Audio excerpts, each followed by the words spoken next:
Hola, ¿qué tal, filadictos? Este vídeo es para que os explote la cabeza. Vamos a mezclar PewDiePie, Minecraft y la filosofía, en concreto la filosofía de René Girard. Good morning, gamers!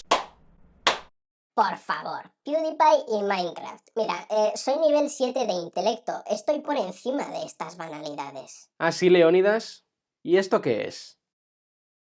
Esto es evidencia de que alguien me ha hackeado la cuenta. ¿Quién no conoce a PewDiePie? Es probablemente el rey del entretenimiento en YouTube, y ha sido el primer youtuber en alcanzar los 100 millones de suscriptores, ayudándose en el último tramo de una serie de Let's Play de Minecraft en el que construye una historia trepidante digna del mejor de los narradores. Pero lo que a nosotros nos interesa no es lo que esta historia de Minecraft pueda tener de entretenido o emocionante, sino lo que podemos aprovechar como excusa para intentar entender el pensamiento de uno de los filósofos más originales y provocadores del último siglo. Y es que PewDiePie ha recreado en Minecraft, casi con toda seguridad de modo inconsciente, dos pasos o estadios fundamentales del mecanismo del chivo expiatorio de René Girard. ¿No te lo crees? Espérate y verás. Empecemos por acotar. ¿A qué parte del Let's Play me refiero?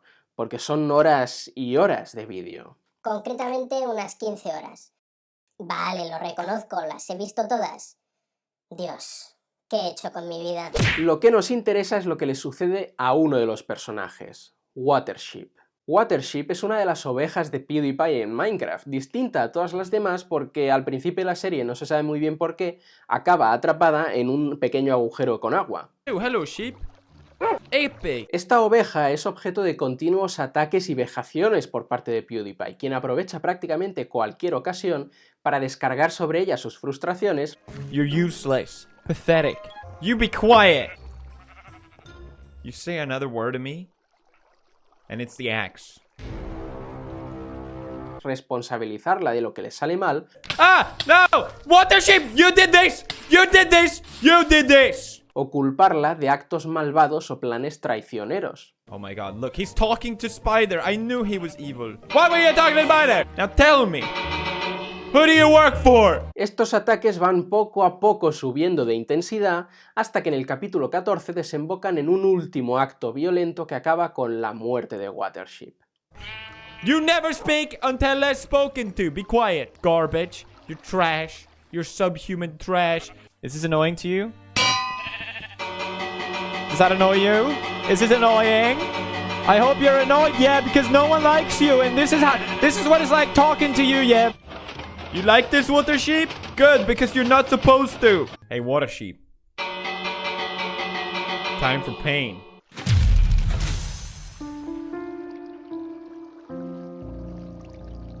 PewDiePie reacciona a este resultado con remordimiento, volviendo continuamente sobre ello en los capítulos posteriores, lo cual acaba dando lugar a una progresiva idealización o divinización de su víctima. Maybe Watersheep was trying to tell us something. Maybe Watersheep wasn't bad after all. Watership, que había empezado por ser culpable de todos los males, acaba convirtiéndose en una especie de dios todopoderoso. El lugar de su muerte se transforma en un lugar sagrado en el que se le ofrecen sacrificios. I need guidance what to continue. I need Watersheep to tell me what to do. Watersheep, we have brought you a sacrifice.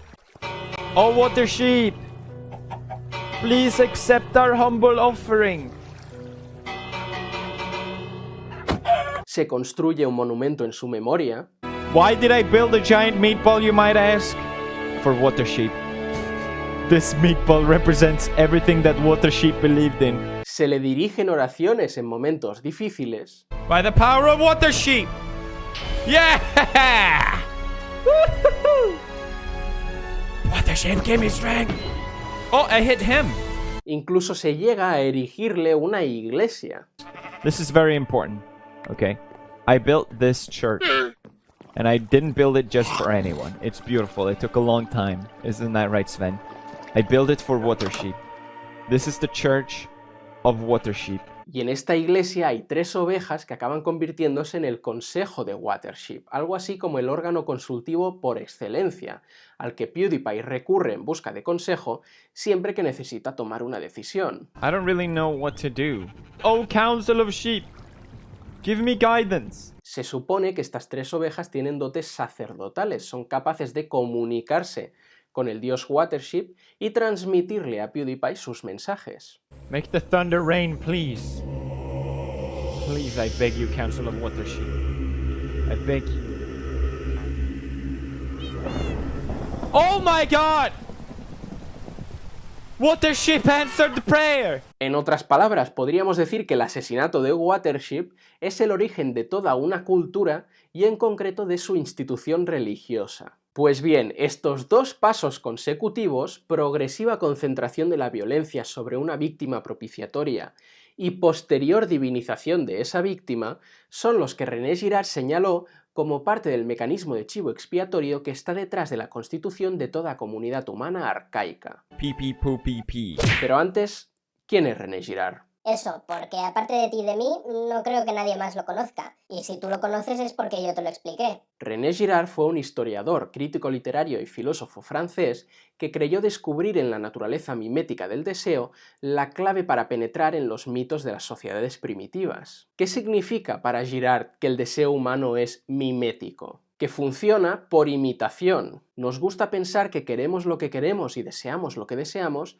de un modo autónomo, con independencia de lo que piensen o quieran los demás. Pero la realidad es que todos nosotros tomamos nuestros deseos de un modelo al que imitamos. En otras palabras, deseo lo que deseo porque hay otra persona que lo desea. ¿Alguien tiene alguna duda de que el modelo del que tomas tus deseos soy yo?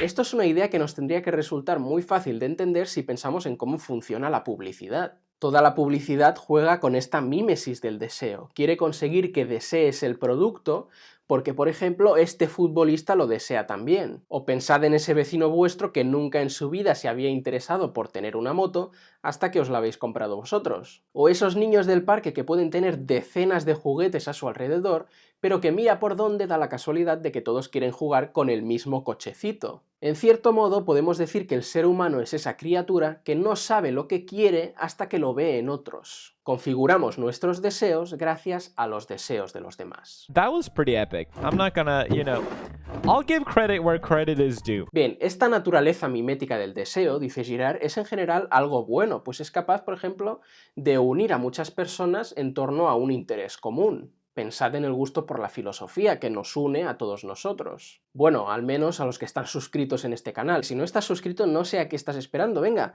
suscríbete. Please subscribe. Can we hit 80 million subscribers? El problema surge cuando el objeto del deseo no puede ser compartido, cuando lo tienes tú o lo tengo yo, como por ejemplo en el caso de los niños y el cochecito. Entonces el deseo mimético se convierte en una fuente de conflictos y rivalidades. En el contexto de las sociedades arcaicas que carecen del sistema judicial moderno, estas rivalidades se retroalimentan hasta generar una espiral de violencia que amenaza con destruir la comunidad entera. Esto suele coincidir con una situación de crisis, por ejemplo, en la que las normas sociales o las instituciones ya no sirven para mantener a raya este fantasma de la violencia. Entonces la violencia se expande, se contagia de un miembro a otro como si fuera una enfermedad. Esta agresión es respondida con otra agresión, esta es respondida con una agresión mayor, y a la que te descuidas estamos metidos en un torbellino de venganzas sin fin. La violencia, por tanto, se comunica también miméticamente. Es como una bola de nieve que va rodando colina abajo por la montaña, haciéndose cada vez más y más y más grande, hasta que amenaza con hacerlo estallar todo.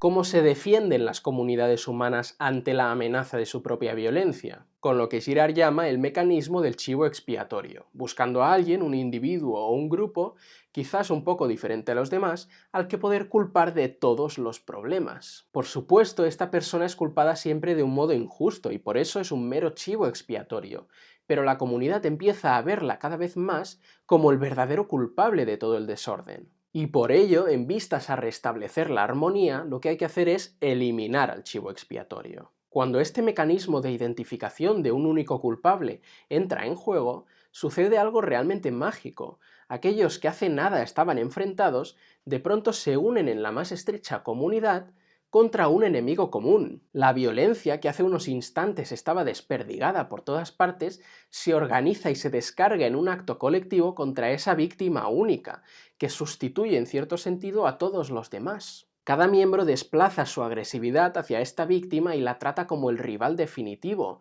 del cual además no hay que temer represalia alguna, porque está sola, nadie está de su parte. No one likes you, Watership.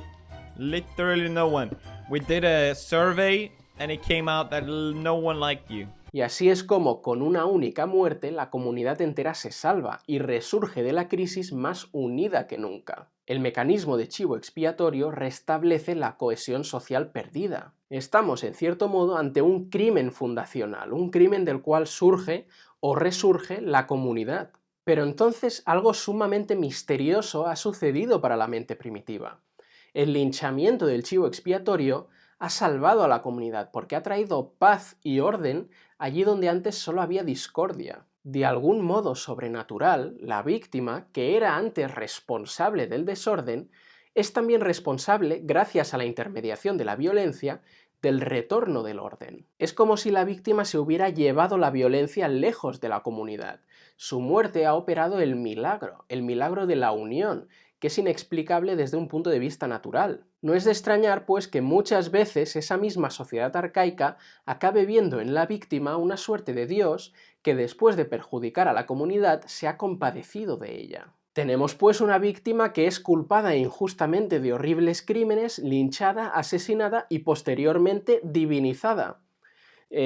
¿Vamos haciendo la conexión? Ante el peligro de nuevas crisis, la comunidad tratará de repetir de modo ritual ese primer acto de violencia que consiguió engañar o persuadir al dios. Y de ahí nace el sacrificio, que no es más que eso, una repetición en otra forma del crimen fundacional. La elección de una nueva víctima, a veces animal, pero a veces también humana, a la que se le dará muerte para mantener alejado el fantasma de la violencia. En ocasiones, el sacrificio tratará de imitar a la perfección ese primer acto criminal, teatralizando la serie de acontecimientos que llevaron hasta él o utilizando sus mismos mecanismos asesinos. Watership, please accept our offering.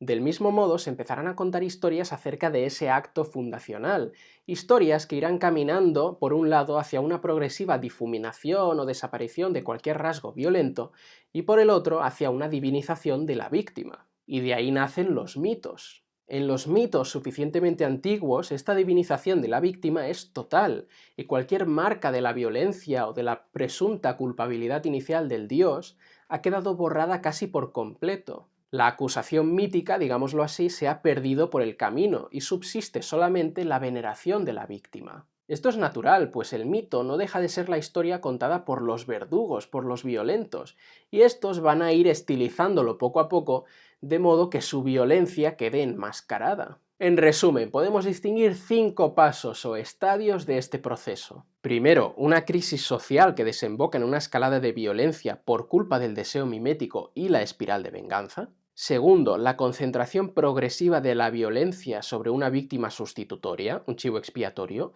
al que se culpabiliza injustamente de todos los problemas de la comunidad. Tercero, el asesinato colectivo del chivo expiatorio y la liberación de la violencia. Estos 2 estadios podrían ser simbolizados por el maltrato de Watership por parte de PewDiePie, aunque con la diferencia de que no estamos hablando de una violencia de un individuo a otro individuo, sino de la violencia de la comunidad entera contra una víctima inocente. Cuarto, la armonización temporal de la comunidad que se ha unido contra la víctima. Y quinto, la divinización de la víctima gracias al efecto benéfico de su muerte y la repetición ritual hasta la constitución del mito, que se va limpiando progresivamente de elementos violentos, los va disimulando. Y aquí podemos situar los distintos modos en que PewDiePie y su comunidad de fans convierten a Watership en un dios, los sacrificios que le ofrecen y el culto y la religión que surgen de su muerte. Es que, buah, Leonidas, en todo YouTube, ¿quién ha hecho este vídeo, ¿Quién? La pregunta, amigo mío, es ¿quién ha hecho el guión? He sido yo. En fin, en el origen de toda comunidad y religión primitiva hay un crimen inconfesable, el linchamiento colectivo de una víctima inocente. Si te ha gustado el vídeo, pues... ¿Qué pasa? Hombre, falta una cosilla esencial, ¿no? Ya lo sé, pero mira, te lo creas o no, si lo explico luego hay gente que se enfada. Bueno, pues que les den por... Mucha gente quiso ver en la filosofía de Girard la crítica definitiva de todo lo religioso. Es la demostración de que lo sagrado está irremediablemente unido emparentado con lo violento. Pero ya incluso antes de publicar su pensamiento, Girard se había estado acercando al cristianismo y anunció su conversión completa en la Pascua de 1959. ¡Jesucristo!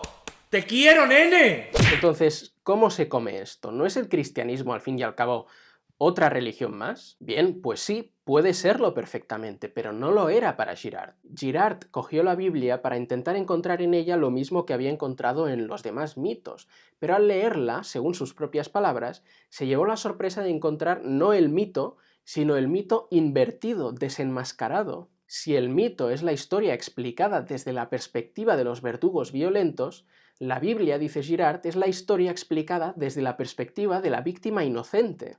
En el mito, el chivo expiatorio siempre aparece como culpable. En la Biblia, dice Girard, la ilusión mítica se desenmascara y la víctima es reivindicada como inocente. La Biblia lleva a cabo la desmitificación verdadera. El Dios judeocristiano es el Dios de la víctima. En la historia de José, por ejemplo, vendido por sus hermanos por mera envidia, José siempre aparece como inocente, como la víctima inocente, y los hermanos como los verdaderos culpables. O pensad en Job, el inocente por antonomasia. Y bueno, finalmente Jesús mismo, que según el cristianismo es Dios hecho víctima. El pueblo convertido en una masa amorfa que deja a un lado todas sus diferencias para linchar a Jesús, es el ejemplo paradigmático del mimetismo hostil de la violencia. En los evangelios, Caifás, el sumo sacerdote, sale dando la justificación ancestral del mecanismo del chivo expiatorio. Conviene que muera uno solo por el pueblo y no perezca toda la nación. La Biblia y los Evangelios son, pues, desde este punto de vista, una denuncia constante del mecanismo de chivo expiatorio que subyace a los mitos, una denuncia de la violencia, del monstruo de la violencia que dormita en el corazón de cada hombre y de cada comunidad humana. Y la demostración, para Girard, es que allí donde el cristianismo se ha asentado, el sacrificio como institución ha acabado desapareciendo. Pero bueno, demos fin a esta catequesis. Podemos estar de acuerdo o no, pero lo cierto es que sin esto es imposible entender a Girard. Que la bendición de Watership os acompañe. Agur, amigos. What?